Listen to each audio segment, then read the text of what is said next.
Hi guys, in this video we are going to be comparing modern Indian education system with that of ancient Indian education system. The start of chapter 4 is completely about education and how a student is going to learn a particular subject. Now, as per the Bhagavad Gita, there are two types of learning, and that is the ascending order of learning and the descending order of learning. Now, the descending order of learning is what we are most commonly associated with, where we have a guru who teaches to one student and that one student teaches to many students and so on and so forth. This is what has been happening in India ever since the inception of the country. But there is much more than what meets the eye for this particular verse.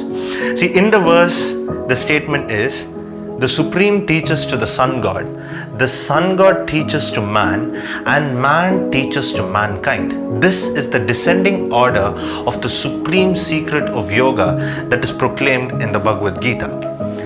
But here the key note that we have to take here is the line or the lineage of education and how it has come down to the common people of the world. Now, if we take that and if we compare it to the modern education system, the first question that we ask is, are teachers really qualified? Back in the day, when we had gurus, they were not gurus just by appearance or just by a piece of paper that is known as a certificate, but they were gurus because they had the knowledge about the subject that they were talking. They were not only people who preached the knowledge, but they practiced the art that they preached to the students. Now, this are the only type of people that the Bhagavad Gita calls as guru. The other people are just people who just share their opinion or share their message. But gurus do not share their opinion, they state only facts.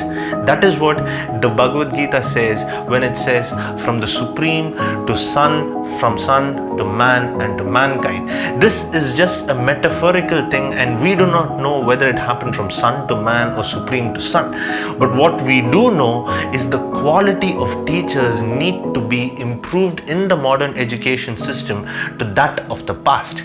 We don't need to improvise than what we already did, because our culture is so rich that our way of teaching is not just a modern way or an ancient way, but it is a timeless way of how we can learn. Second, in the descending order of education, the most important thing is how students are equipped with the knowledge that they gain. First, let me talk about the modern system. In the modern system, every student, every act that they perform in their school or their college life is done with the view of obtaining some marks.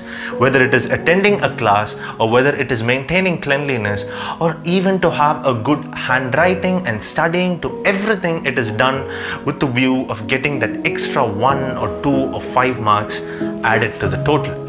So when we are going in a world that is going to judge you by a piece of paper that is known as a certificate, that is going to get you to the external world, but that is not going to keep you in the external world. The certificates, the marks, the 90%, the 98% is going to enter you into the external world. You're going to reach there. But the knowledge is not sufficient enough for you to survive, let alone thrive in the external world. That is where the ancient Indian education system comes into play. There, whatever you learn from a guru, the first step that is asked is for you to go and put it into practice. When you take the knowledge learned from theory with your guru and when you apply it in practice, you gain a wonderful experience. Now, that experience, you might realize two things. One, what your guru said is completely wrong and I have learned it myself. Two, you might think that your guru was excellent in the way he molded you and created a much better future for you. But in either of those two steps, you have managed to learn something because you have experienced it firsthand. Now, this descending order of education is something that is dwindling down in the country over the past 100 or 200 or 500 years, ever since we have gone away from our culture and gone against our very principal foundation. Now, when we take a look at the ascending order of education, that is completely which is becoming ever so predominant in the modern age of Google and YouTube, where people have the ability to go and search for themselves and learn. Now, if I were to give you an example between the ascending order of education and that of descending order, it would be in reference to Mahabharata, where I could show you a difference between Arjuna and Ekalavya. Arjuna was a person who followed the descending order of education, whereas Ekalavya followed the ascending order of education.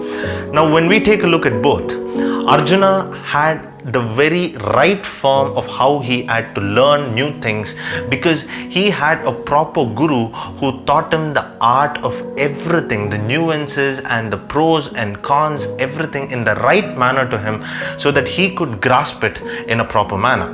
On the other hand, it doesn't mean what Ekalavya did was wrong, but we have to notice that what Ekalavya did in the ascending order is not something that everybody can do. See, because take an example of you and me itself.